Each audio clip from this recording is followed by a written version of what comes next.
Friday Night fans, welcome to another edition of the Nightly Review.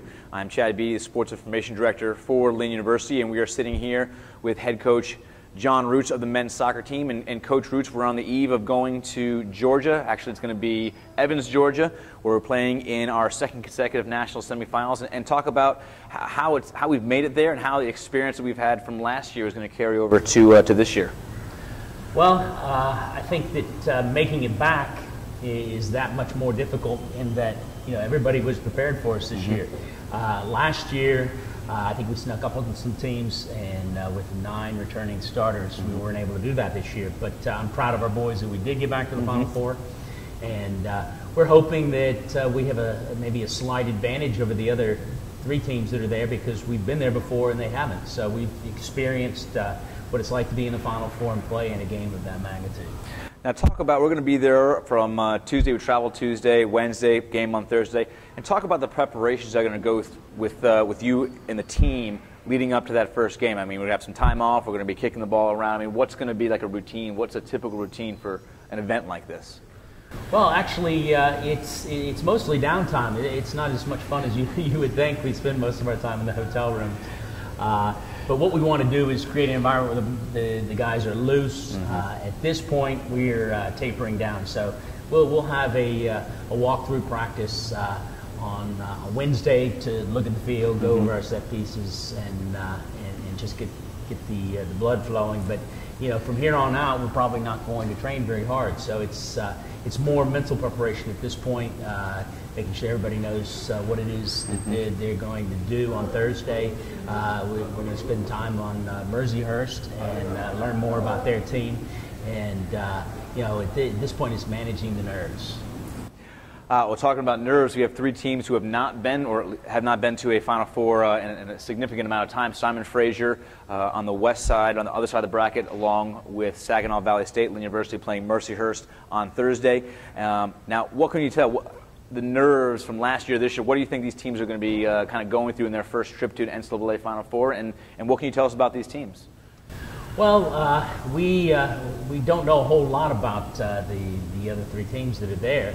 I was able to watch Mercyhurst play Southern New Hampshire on a live feed, and we've talked to a number of coaches that know Mercyhurst. They're going to be a very similar team to our team. Plays similar system, but at this point, any team that's gone on a run and gotten into the Final Four, you've got to be a good team, and they're all on a high, having advanced to this point. Everybody has gotten on a roll, so you have 4 teams that have experienced a lot of success, and then that's it's hopefully where the cream will rise to the top this weekend. Now, we've had some announcements of all-region players. We have All-America will be announced this coming week.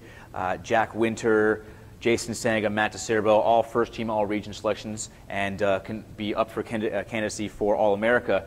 So talk a little bit about what they've contributed to the team, and some of the guys that maybe haven't received as much recognition but have played vital roles to the team. What have they done this year for us? Well, this year, Jack Winter has probably been the biggest difference in our team from last year. We lost Harold Grukowski last year, who was our leading scorer, and Jack has kind of stepped into that role. He's given us a bit of speed and athleticism that we haven't had in the past. So Jack has been a fine addition to the team.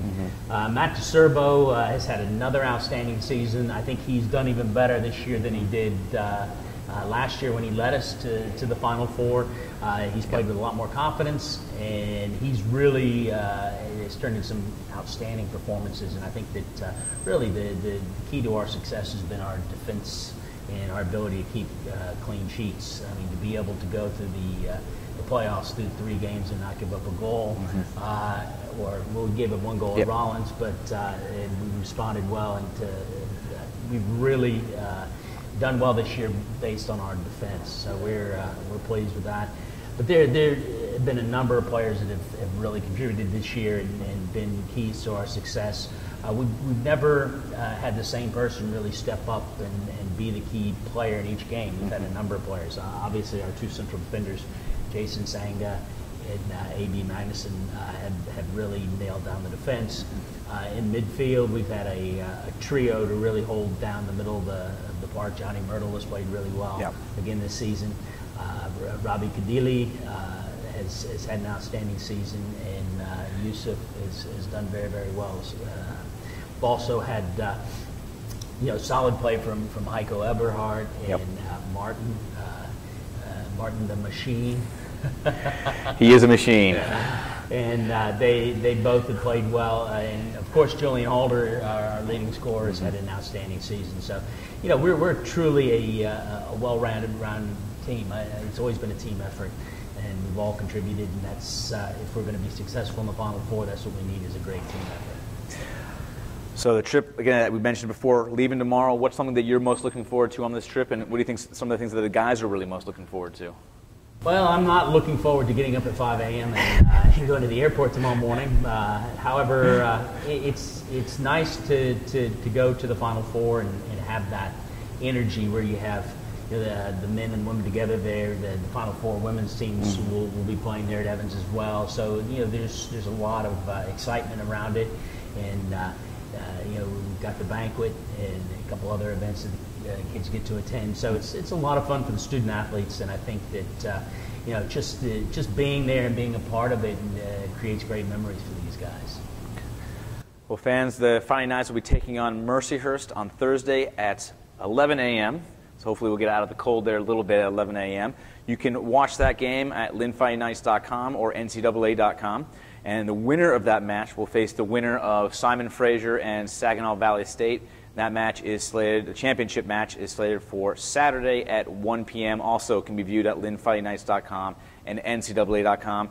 And don't forget to follow us in our in-game tweets at LU Knights and some pictures on Instagram at LU Knights, and like us on Facebook. Thank you very much, Coach.